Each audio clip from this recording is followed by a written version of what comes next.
오늘은 로마서 강의 26번째 시간입니다. 영의 새로운 것으로라는 제목으로 말씀을 나누고자 합니다. 로마서 1장부터 5장을 한마디로 요약하면 뭐겠습니까? 로마서 1장부터 5장까지는 은혜의 복음, 즉 이신칭의의 복음을 말하고 있습니다. 이신칭의 믿음으로서 어렵게 되는 복음입니다. 그러면 이 이신칭의의 복음을 제대로 들었다면 자연스럽게 질문이 떠오릅니다.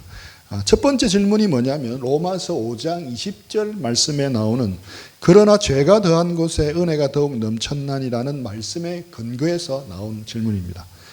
제가 한번 다뤘죠. 무한 리필처럼 먹고 잔을 비우면 또다시 잔을 채워주는 것처럼 우리가 계속 죄를 지으면 은혜로 계속 채워주지 않겠냐라는 질문입니다. 오직 예수님을 믿음으로 값없이 구원을 받는다면 왜 우리가 굳이 말씀대로 율법대로 살아야 되느냐 하는 의문입니다. 이 질문에 대해서 6장에서 우리가 상세하게 다루었습니다. 그 다음에 두 번째 떠오르는 질문이 뭐냐면 구원이 믿음으로 값없이 예수님 통해 주어지는 것이라면 도대체 율법이 왜 존재하느냐는 질문입니다. 율법은 이제 더 이상 가치가 없고 쓸모없는 것이 아닙니까? 라는 질문입니다. 도대체 그럼 율법의 역할이 뭡니까? 라는 질문입니다. 이 질문의 답을 이제 오늘부터 살펴보게 되는 로마서 7장에서 다루고 있습니다.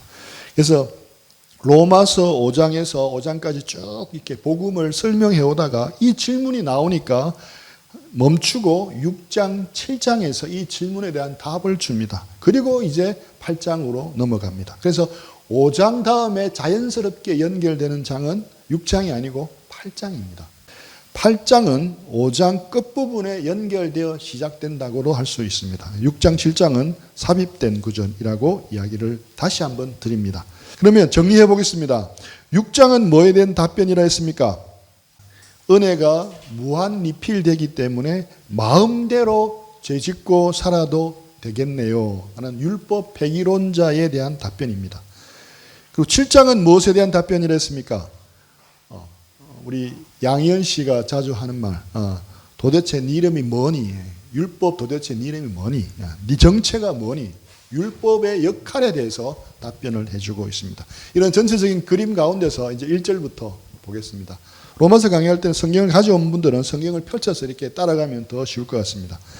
1절, 형제들아 내가 법하는 자들에게 말하노니 너희는 그 법이 사람이 살 동안만 그를 주관하는 줄을 알지 못하느냐. 우리가 다 알고 있는 법의 원리를 가지고 복음을 설명하고 있습니다. 법은 강력한 것입니다. 그 법은 그 범위에 들어있는 모든 사람을 지배합니다. 대한민국 사람이라면 대한민국 법의 지배를 받습니다. 높은 사람이나 낮은 사람이나 법 앞에서는 예외가 없습니다. 현실적으로는 유전, 무죄, 무전, 유죄가 되는 상황이 벌어지기도 하지만 그래도 우리가 지금 사법개혁이니 검찰개혁이니 하면서 우리나라가 참 그런 사회로 나아가려고 지금 온통 나라가 진통을 겪고 몸부림치고 있습니다. 그래도 이제 말씀드린 것은 일반적인 법의 원칙이 그렇다는 겁니다. 법 앞에서는 예외가 없다. 그런데 아무리 강력한 좋은 법이라 할지라도 한계가 있습니다. 법은 어떤 한계가 있냐면 살아있는 동안에만 유효하다는 겁니다. 그 사람이 죽어버리면 그를 향한 모든 법의 효력은 없어지는 겁니다. 그가 아무리 큰 죄를 지었어도 또 아무리 많은 소송에 걸렸어도 당사자가 죽으면 법률적으로 용어로 뭡니까? 공소권 없음이라서 모든 사건이 다 종결되어 버립니다. 이게 법의 원리입니다. 이것을 근거로 해서 유대 이혼법을 인용해서 율법에 대해서 설명하고 있습니다. 2절 한번 읽어볼까요? 같이 읽겠습니다. 시작. 남편 있는 여인이 그 남편 생전에는 법으로 그에게 매임받으나 만일 그 남편이 죽으면 남편의 법에서 벗어나느니라. 그 당시 유대인들의 여성과는 매우 비인간적이고 비인격적이었습니다. 여기에 있는 우리 자매들이 오늘날 태어난 게 너무 감사한 일인 것 같습니다.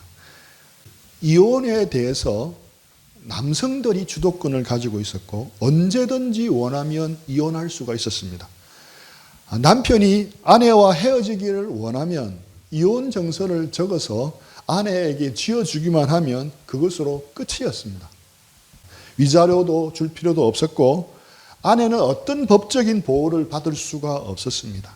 남편이 어떤 짓을 해도 아내는 울며 겨자 먹기 식으로 같이 사는 수밖에 없었습니다. 악법 중에 지금 생각하면 악법입니다. 그런데 이전에 보면 아내가 남편에게 헤어지는 딱 한 가지 방법이 있습니다. 뭡니까? 잘못 이해하면 안 됩니다. 남편을 죽이는 게 아니라 남편이 죽었을 때 가능합니다. 3절 한번 보겠습니다. 그러므로 만일 그 남편 생전에 다른 남자에게 가면 음녀라. 그러나 만일 남편이 죽으면 그 법에서 자유롭게 되나니 다른 남자에게 갈지라도 음녀가 되지 아니하느니라. 남편이 죽으면 아내는 그 남편의 법에서 해방되어 재혼해도 무방하였습니다. 이런 유대인들의 결혼법을 배경으로 해서 지금 바울이 예를 들어 설명하고 있습니다. 율법과 우리와의 관계도 그렇다는 겁니다.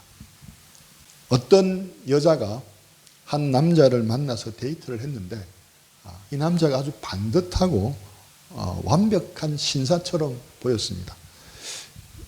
그런데 막상 결혼을 하고 보니 함께 살다 보니 전혀 그렇지를 않았습니다. 그 남편은 결코 함께 할 수가 없는 사람이었습니다. 그는 철저한 완벽주의자였습니다. 그 조그만한 실수나 또 잘못이나 허물도 절대 용납해 주지를 않았습니다. 아무리 잘하려고 애를 쓰고 노력해도 이 남편의 요구는 끝이 없었습니다. 점점 그 남편은 사나워지고 마침내 폭군처럼 변해버렸습니다. 자기가 정한 규칙에 하나라도 아내가 어기면 아내를 가차없이 비판하고 힐난하고 또 이것 때문에 이것으로 아내의 가슴을 후벼 팠습니다. 심지어 어떨 때는 때리기까지 했습니다. 아내는 두렵고 너무나 스트레스가 되어서 잘하려고 하면 할수록 오히려 더 큰 실수가 나오기 시작했습니다. 점점 그 남편 앞에서 이 아내는 자신감을 잃어갔습니다. 아내는 열등감에 사로잡히고 심한 우울증에 빠지고 삶의 의욕마저 잃어버려서 때로 죽고 싶은 생각도 하게 되었습니다. 남편의 가혹한 요구, 남편의 끝없는 비판, 그 높은 기대에 부응할 수 없는 자기 자신을 보면서 절망 가운데 이 아내는 이렇게 절규를 합니다. 오라 나는 곤고한 사람이로다. 누가 나를 이 끔찍한 남편으로부터 건져내랴. 로마서 7장 끝부분에 있는 말씀이죠. 그런데 어느 날 그 지독한 완벽주의자 남편이 죽었습니다. 처음에는 당황스러웠지만 시간이 지남에 따라서 묘한 해방감을 느꼈습니다. 몇 년 후에 이 여자는 다른 한 남자를 만나서 재혼을 하게 됩니다. 그런데 이 새 남편은 완전히 달랐습니다. 이 여자를 위해서라면 자기 생명까지도 아끼지 않을 정도로 모든 걸 다 내주는 그런 남편이었습니다. 알고 보니 이 남자에게는 이 여자가 첫사랑이었고 이 여자를 오랫동안 사모하며 멀리서 지켜보며 기다리고 있었던 사람이었습니다. 새 남편은 아내가 자주 실수하는 걸 알았지만 늘 따뜻한 마음으로 용서를 해주었습니다. 아내를 향한 사랑이 충만했습니다. 아내를 늘 이해해주고 공감했습니다. 이 아내는 점점 이렇게 더 큰 사랑을 받고 더 큰 이해를 받으면서 감동하기 시작했고 그러면서 아내가 차츰차츰 변하기 시작했습니다. 이렇던 삶의 활기를 회복하고 자신감을 찾았고 이제 인생의 보람과 기쁨과 행복을 되찾기 시작을 했습니다. 그러다 보니 차츰차츰 이 아내는 점점 더 매력적이고 성숙한 여자로 사랑스러운 아내로 하나씩 바뀌어가기 시작했습니다. 이 여자 입에서 저절로 노래가 나오기 시작했습니다. 이 사람과 있는 곳이 그 어디나 하늘나라. 이 여자의 이름이 무엇이겠습니까? 엄밀한이 아니고 이 여자의 이름은 그리스도인입니다. 옛 남편의 이름은 무엇입니까? 율법입니다. 새 남편의 이름은 뭡니까? 예수 그리스도입니다. 이것이 4절의 이야기입니다. 4절 읽어보겠습니다. 그러므로 내 형제들아 너희도 그리스도의 몸으로 말미암아 율법에 대하여 죽임을 당하였으니 이는 다르니 곧 죽은 자 가운데 살아나신 이에게 가서 우리가 하나님을 위하여 열매 맺게 하려 함이라. 우리가 예수님을 믿어서 예수님과 연합된다는 것은 우리와 그와 함께 죽는다는 걸 의미하는데, 우리가 십자가에서 함께 죽는다는 것은 바로 율법과의 관계가 이제는 완전히 끊어졌다는 것을 의미합니다. 그리고 그리스도와의 새로운 진정한 연합은 결혼 관계로 들어간다는 겁니다. 이것이 우리 그리스도인의 신분인 것입니다. 여기서 우리가 또 질문이 생길 수 있습니다. 그리스도인은 율법이라는 전 남편, 까다로운 전 남편에서 해방되어 새로운 좋은 남편과 이제 행복하게 살아야 하는데, 근데 왜 많은 경우에는 그렇지 않은 것 같습니다. 주 예수와 동행하니 그 어디나 하늘나라 라고 이렇게 고백해야 되는데, 찬양해야 되는데, 괴로운 인생길 가는 동안 평안히 쉴 곳 아주 없네, 이렇게 살고 있는 듯 보입니다. 왜 좋은 남편 대신 그리스도와 연합하여 참된 그리스도인으로서 복되게 행복하게 살지 못하는 것입니까? 그 이유가 모르기 때문입니다. 모르기 때문에. 뭘 모르냐? 완전히 죄와 율법에서 해방된 것을 모르기 때문입니다. 너무 오랫동안 죄에게 종노릇하여 찌들려 살아서 끝났는데도 끝났는지도 모르고 그냥 살아갑니다. 제가 전에 이야기했잖아요.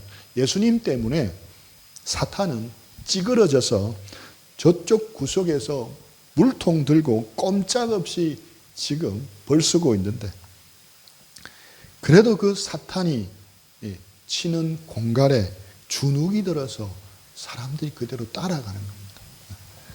그래서 로마서에서는 수없이 반복하기를, 우리가 죽었다, 그래서 관계가 끝났다, 계속 반복하고 있는 겁니다.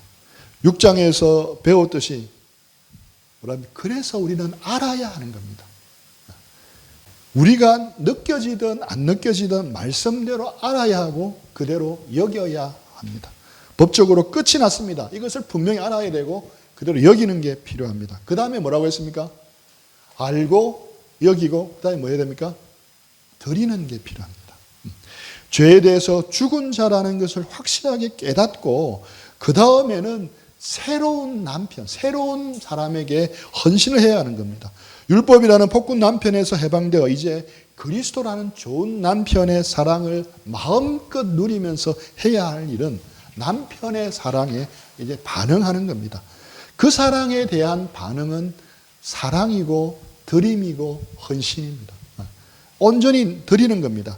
이제는 나를 위해서, 우리 자신을 위해 살지 않고 우리를 위해 살아나신 주님을 위해서 살아가는 겁니다. 우리 자신을 주님께 드리는 겁니다.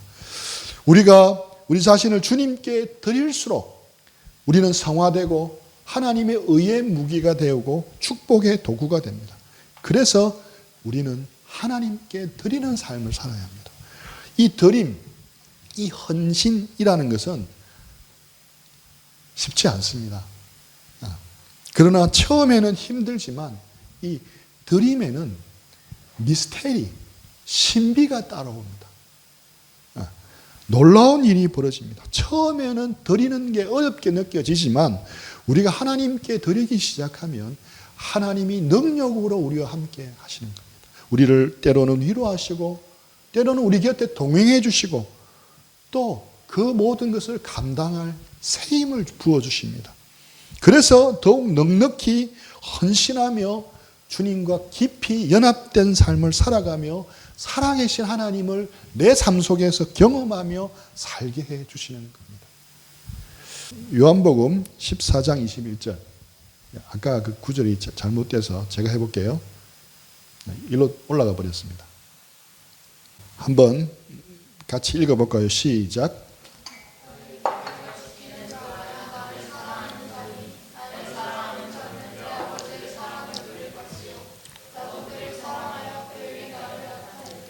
예, 성경 말씀대로 순종해서 드리는 삶을 살 때 우리는 비로소 하나님을 경험하며 누리며 살 수가 있습니다.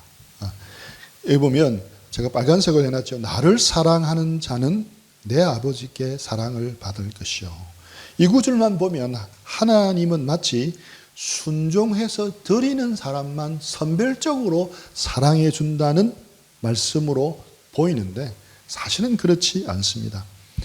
오해 없이 이 구절을 온전히 이해하려면 나를 사랑하는 자는 내 아버지의 사랑을 누릴 것이요. 원래 구절은 뭐였습니까? 나를 사랑하는 자는 내 아버지의 사랑을 받을 것이요 했는데 이거는 하나님이 이미 모든 사람을 사랑하고 계시잖아요. 근데 말씀을 지킬 때 내 아버지의 사랑을 내 것으로 누리게 된다는 겁니다.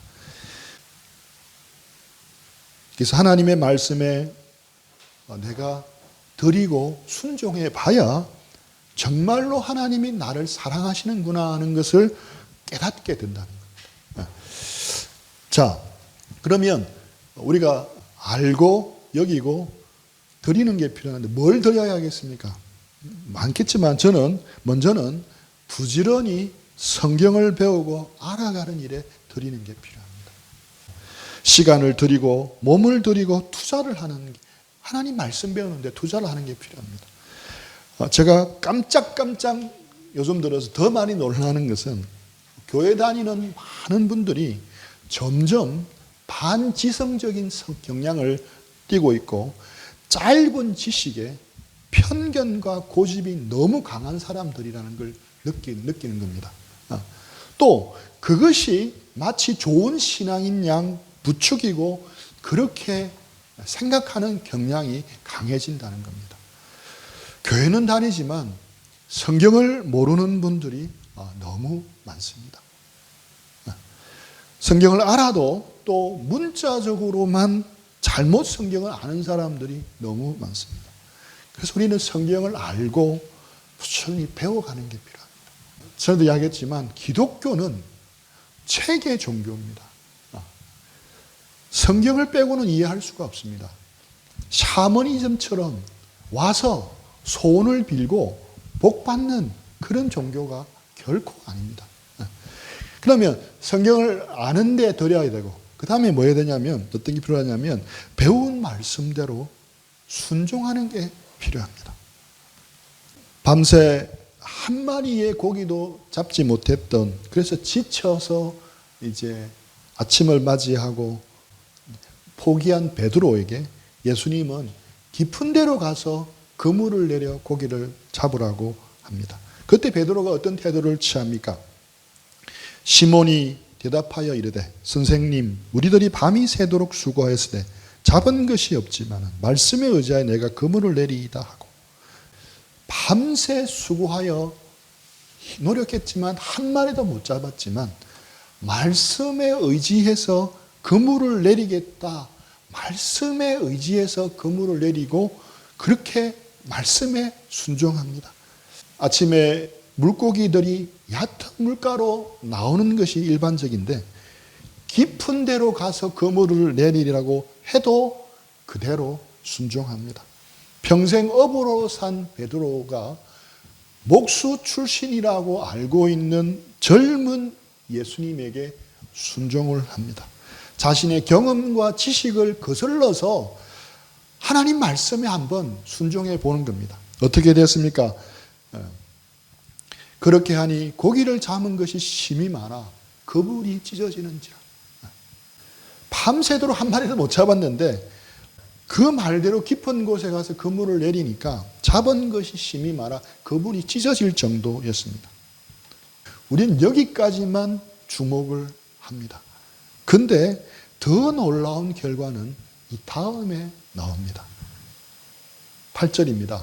시몬 베드로가 이를 보고 예수의 무릎 아래 엎드려 이르되 주여 나를 떠나소서 나는 죄인으로소이다 하니 이 일이 있기 전에 베드로는 예수님을 호칭을 뭐라고 불렀습니까? 선생님이라고 해요. 선생님. 제가 했잖아요. 선생님이라 했습니다. 그런데 이 일을 경험하고 나서 베드로가 예수님을 부른 명칭은 로드입니다. 주여, 주님이십니다.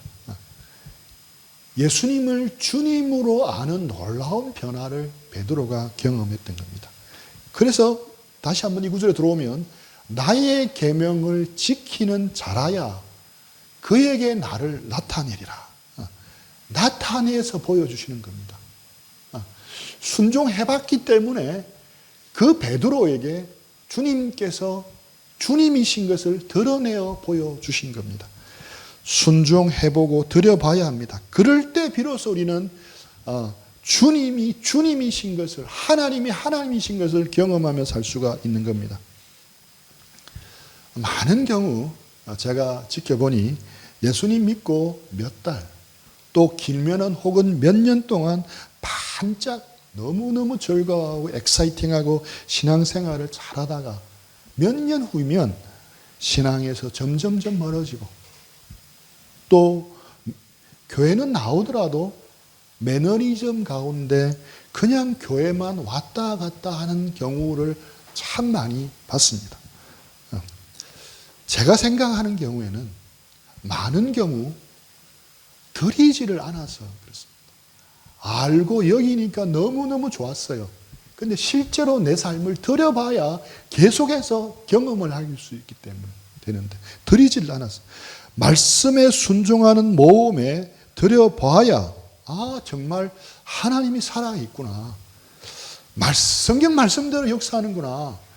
하나님이 정말 나를 사랑하고 내 기도를 다 듣고 계시는구나.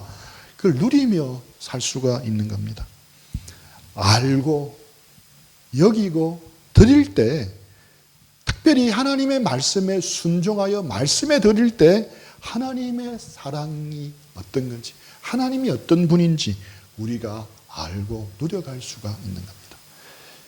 이런 삶을 통해서 우리는 정말로 우리가 되어야 할 우리가 되고, 또 마땅히 이루어야 할 일을 이루면서 살게 되는 복된 인생이 되는 겁니다. 계속 반복하고 있죠. 알아야 합니다.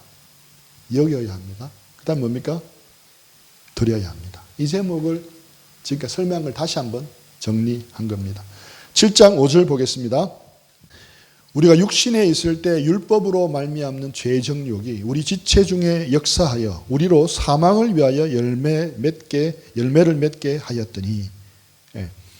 결혼에 비유해서 예수님과 우리의 관계를 설명한 바울은 누구를 위하여 열매 맺고 살 것인지에 대해서 아이를 낳는 비유를 가지고 설명합니다. 여자가 누구의 아이를 낳을 것이냐가 핵심입니다. 율법과 함께 살고 있을 때는, 율법과 결혼한 상태에 있을 때는 옛 남편과 삶에서 맺은 열매가 무엇이었습니까? 죄의 정욕이었습니다. 죄의 정욕이 율법을 통해서 우리 지체 속에 사망의 열매를 맺게 했습니다.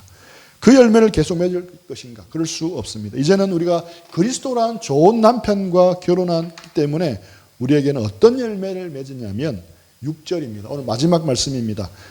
이제는 우리가 얽매였던 것에 대해 죽었으므로 율법에서 벗어났으니 이러므로 우리가 영의 새로운 것으로 섬길 것이요 율법 조문에 묵은 것으로 아니할지니라. M.R. 디한이라는 분이 한여 예를 들어서 이 구절을 명쾌하게 설명을 했습니다. 과거 봉건 시대에는 주인들이 노예로서 하녀들을 거느리고 살았습니다. 노예에 대한 엄격한 법률이 제정되어 있었는데 이런 경우에는 하녀들은 그 주인의 법 아래서 살아야 했습니다. 어떤 주인이 자녀에게 이제 이런 법을 만들었습니다. 기상시간은 반드시 아침 6시, 그리고 7시까지는 모든 집안의 청소를 할 것, 그리고 8시까지는 주인의 모든 식사 준비를 완료하고, 그리고 9시까지는 자녀들을 위해서 모든 뒷바라지를 끝낼 것 등등 빽빽한 하루 일정을 정하고 규칙대로 수행하도록 했습니다. 그리고 그것을 하지 못할 때는 구박하고 내쫓을 수도 있었고 심지어 매질까지 할 수 있었습니다. 그런 엄격한 법 안에서 봉사하는 하녀들은 얼마나 불안했겠습니까? 조금만 잘못하면 그에 대한 대가를 지불하게 되기 때문에. 그러던 어느 날, 지어낸 이야기입니다. 그러던 어느 날 이 주인이 한 하녀를 주목하게 되었고 결국 사랑하게 되어서 결혼하게 됩니다. 그 하녀와 결혼식을 올리고 이제 아내로 맞이합니다. 그러면 이제 주인이 된 아내는, 주인의 아내가 된 이 여인은 아직도 주인의 법 아래에 있겠습니까? 아니죠. 이제는 법 아래에 있는 것이 아니라 주인의 사랑 안에서 새로운 존재가 되었습니다. 이제 하녀의 법에 더 이상 적용될 필요가 없는 겁니다. 그러면 이 여인은 함부로 살아도 되겠습니까? 전에는 무슨 일이 있어도 몸이 아프고 어떤 일이 있어도 새벽까지 일을 했어도 무조건 6시에 반드시 일어나야 했던 이 여인에게는 이제는 해가 중천에 뜨도록 마음껏 잘 수 있는 권리가 있었습니다. 그러나 법 아래 살던 삶이 얼마나 비참했던 것을 잃어버리지 않는 여인이라면 이제 남편이 된 주인이 정말로 한없이 자기를 사랑하고 있다는 것을 안다면 또 이제는 주인의 하녀가 아니라 아내로 살고 있다는 이 놀라운 은혜를 깨닫는 여인이라면 함부로 살지 않을 겁니다. 정말 이 은혜를 깨달았다면 하녀보다 못한 수준으로 남편을 섬기는 그런 일은 결코 없다고 생각합니다. 누가 시키지 않아도 남편에게 필요하다면 6시가 아니라 5시, 4시에도 일어날 겁니다. 마지못해서 식사 준비를 했지만 이제는 최대한 정성을 다해서 식사 준비를 할 겁니다. 영의 새로운 것, 오늘 말씀의 제목이 뭡니까? 영의 새로운 것으로 주님을 섬긴다는 게 바로 이와 같습니다. 율법에 대해 죽어서 해방된 우리는 율법 조문에 얽매여서 섬기는 게 아닙니다. 영의 새로운 것으로 섬기는 겁니다. 사랑하게 되면 전혀 다른 동기가 생깁니다. 사랑하지 않을 때는 의무감, 규정, 책임감만으로 하게 됩니다. 사랑이 생기고 나면 사실은 그게 다 필요가 없어집니다. 부모들에게 자식을 사랑하라는 법이 필요가 없습니다. 이번에 우리 명절에 형님 집에 가니까 형님이 우리 이전에 대영이 어릴 때 또 예영이 어릴 때 찍은 비디오를 USB에 담아서 TV로 보여주더라고요. 너무 신선하고 너무 좋았습니다.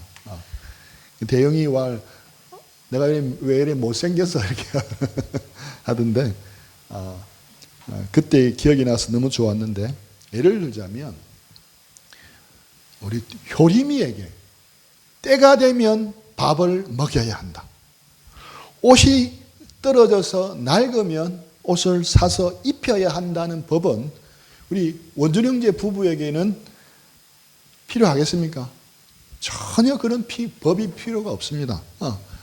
사랑은 그 법을 능가하기 때문입니다. 결혼하기 전에 이제 나이 든 딸들에게 어머니가 집안일 좀 도우라고 하면 잘 안 돕습니다. 싫어, 엄마가 해. 근데 엄마는 너 앞으로 어떻게 할래? 결혼해서 어떻게 살래? 하고 걱정을 합니다. 그런 이야기를 듣고 할머니가 옆에서 거듭니다. 냅두어라. 자기 살림하면 다 한다. 집에서는 안 했습니다. 엄마가 도와달래도 안 했습니다. 하지만 사랑하는 남자를 만나서 사랑하게 되고 결혼을 합니다. 자녀를 낳습니다. 그러면 열심히 합니다. 즐거운 마음으로 누가 뭐래도 더 많이, 더 즐겁게 하는 겁니다. 내 일이고 또 사랑이 생겼기 때문입니다. 이것을 하라고 해서 하는 게 아니라 마음에서 우러나와서 하는, 이것이 바로 영의 새로운 것으로 주님을 섬기는 겁니다. 이런 변화에 대해서 우리가 지난달 큐티 묵상을 했던 에스겔서에서 에스겔은 이미 이런 복음의 시대가 도래할 것을 예언하고 바라보고 있었습니다. 11장 19절. 자, 누가 한번 읽어주시겠습니까? 내가 그들에게 한 마음을 주고 그 속에 새 영을 주며 그 몸에서 불같은 마음을 제거하고 햇처럼 즐거운 마음을 주어. 네, 그들에게 한 마음을 주고 그들 속에 새 영을 주며, 영의 새 것입니다. 그들의 그 몸에서 돌 같은 마음을 제거하고 살처럼 부드러운 마음을 주어. 자, 그 다음 내 율례를 따르며 내 규례를 지켜 행하게 하리니 그들은 내 백성이 되고 나는 그들의 하나님이 되리라. 이제는 율법 그 조문 하나하나에 묵은 것으로 이루어지는 신앙이 아니라는 겁니다. 영의 새로운 것으로 완전히 다른 경지의 종교로 들어간다는 말씀입니다. 더 이상 무엇을 해야 하고 무엇을 못하고 하는 경지에서 벗어났습니다. 예수님이 우리에게 주신 이 복음은 더 이상 율법에 매여서 이것을 해야만 하고 이것을 하지 말아야 하는 차원에서 이해될 수 없는 복음입니다. 하나님이 예수 그리스도를 통해 우리에게 완전한 자유를 주신 자발적인 종교입니다. 우리가 드리는 순종도 바뀌었습니다. 마음 내키지 않는 대로 않지만 억지로 끌려가는 순종이 아닙니다. 하녀로서 하지 않으면 엄하게 벌을 받거나 매를 맞아야 하기 때문에 법이 없어서 어쩔 수 없이 하는 순종이 아니었습니다.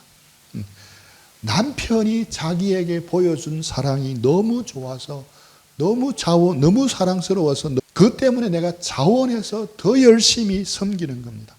하나님이 부어주신 사랑에 대한 반응으로 하나님을 온 몸과 마음과 정성을 다해 자발적으로 드려있는 순종을 하게 되는 겁니다.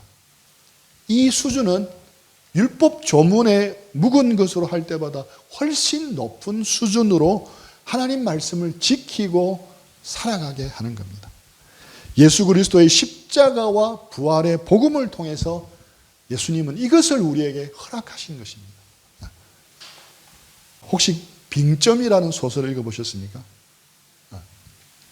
빙점의 저자인 미우라 아야코 씨는 폐결핵이 발병한 지 9년, 척추 만성 염증에 시달린 지 3년이 되는 해에 몸을 이렇게 움직이기도 뒤척이기도 힘든 상황에서 요양을 하고 있었습니다. 그런 그녀를 결핵 환우를 위한 잡지 발행인의 부탁으로 우연찮게 병문안 왔던 미수요라는 청년이 사랑을 하게 됩니다. 병들어 침대에 누워만 있었기에 이루어지기 힘든 사랑이었지만 미수요 씨가 먼저 프로포즈를 합니다. 결혼을 앞두고 결혼한 뒤에도 이 남편 미수요 씨가 드린 기도의 제목이 참 놀랍습니다. 나의 수명이 그녀보다 길다면 그 반을 그녀에게 나누어 주옵소서. 이게 남편의 기도 제목이었습니다. 다행히 몸이 조금 회복이 돼서 교회 예배당에서 조촐하게 결혼식을 올린 두 사람은 가난했지만 행복했습니다. 우연한 기회에 아사히 신문 소설 공모전에 빙점이라는 소설이 당선되면서 작가의 길을 걷게 됐습니다. 결혼 생활 내내 아야코는 건강할 때도 있었지만 많이 아팠습니다. 67년 그녀의 목에 악성 질환이 발병했고 또 80년에는 얼굴에 대상포진 치료를 받아야 했고 그 후에도 혈소판, 감소증, 만성 편도선염, 심장 발작 등 수많은 병마와 끊임없이 아야코는 싸워야 했습니다. 82년에는 직장암 수술을 받아야 했고 91년에는 난치병으로 불리는 파킨슨 병까지 그녀를 괴롭혔습니다. 나중에는 혼자서는 아무것도 할 수 없는 상황에 이제 이르렀습니다. 남편이 도와주지 않으면 내복조차 입을 수가 없었습니다. 혼자 눕거나 화장실 가는 일도 하기가 힘들었습니다. 이렇게 미우라 아야코 씨가 몸이 안 좋아지기 시작하면서부터 아내가 구술을 하고 남편이 받아 적어서 책을 내야 했습니다. 일본의 대단히 유명한 작가입니다. 이런 이들의 결혼 생활 이야기에 대해 쓴 부부 이야기라는 책이 있는데 그 책에서 미우라 아야코가 이런 말을 합니다. 외출해서 돌아오면 오버코트도 모자도 머플러도 거의 제자리에 가져다 놓는 법이 별로 없다. 코트를 어디에 놓았는지도 잊은 채 난 계단을 뛰어 급히 올라간다. 조금이라도 빨리 남편의 얼굴을 보고 싶어서이다. 참 아름답고 대단한 고백입니다. 남편의 사랑을 아는 아내의 고백이라 할 수 있습니다. 우리와 현실과는 차이가 있지만 이 아내의 고백이 저는 기독교 신앙의 본질에 와닿았다 생각합니다. 기독교 신앙의 본질은 무엇을 해야 하고 무엇을 못하는 수준이 아니라 좋은 남편이신 예수 그리스도와 결혼해서 미우라 아야코 씨가 했던 고백처럼 그 감격 가운데 주님을 함께 누려가는 것이 참 기독교 신앙입니다. 우리가 큐티도 해야 되고 암송도 해야 되고 또 찬양도 해야 되고 성경 공부도 해야 되고 등등 해야 하는 게 아니라 진정한 기독교 신앙은 하고 싶어서 견딜 수 없는 것으로 바뀌는 겁니다. 큐티도 하고 싶고 암송도 하고 싶고 또 찬양도 하고 싶고 성경 공부도 하고 싶고 예배도 드리고 싶고 등등등 이렇게 하고 싶은 것으로 바뀌는 게 정말 기독교입니다. 로마서 5장 5절 우리 한번 같이 읽어볼까요? 시작. 소망이 우리를 부끄럽게 하지 아니함은 우리에게 주신 성령으로 말미암아 하나님의 사랑이 우리 마음에 부은 바 됨이니. 하나님의 사랑이 성령으로 우리 마음에 부어주시도록 기도할 필요가 있습니다. 저는 이 말씀 가지고 기도를 해서 이 말씀이 자신에게 이루어졌다는 간증을 여러 번 들었습니다. 그냥 몇 방울 똑똑 떨어지는 빗방울 같은 게 아니라 폭포수처럼 감당할 수 없이 부어주시는 그 하나님의 사랑을 성령으로 깨닫게 해주시도록 기도할 필요가 있습니다. 그분을 의뢰하고 성령님을 의뢰하고 또 그 사랑을 주님 제게 부어주십시오라고 기도할 필요가 있습니다.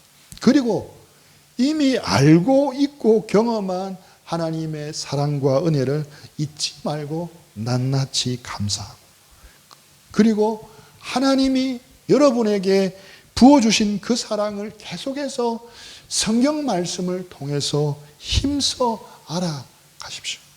그리고 말씀 그대로 여기고 믿으십시오. 그리고 그 주님께 나를 드리는 게 필요합니다. 그럴 때 우리는 하나님과 친밀한 관계 속에 놀라운 관계 속에 들어가게 되는 겁니다. 드리고 살 때 하늘의 놀라운 신비를 맛보고 사는 겁니다. 이것이 영의 새로운 것으로 주님을 따라가는 겁니다. 우리를 하나님을 그렇게 되면 우리의 삶 속에서 하나님을 경험하되고 하나님의 사랑을 내 속에서 내 삶 속에서 생활 속에서 경험하고 누리며 살 수가 있게 됩니다. 이것이 로마서에서 말하는 기독교에서 말하는 신앙의 본질입니다.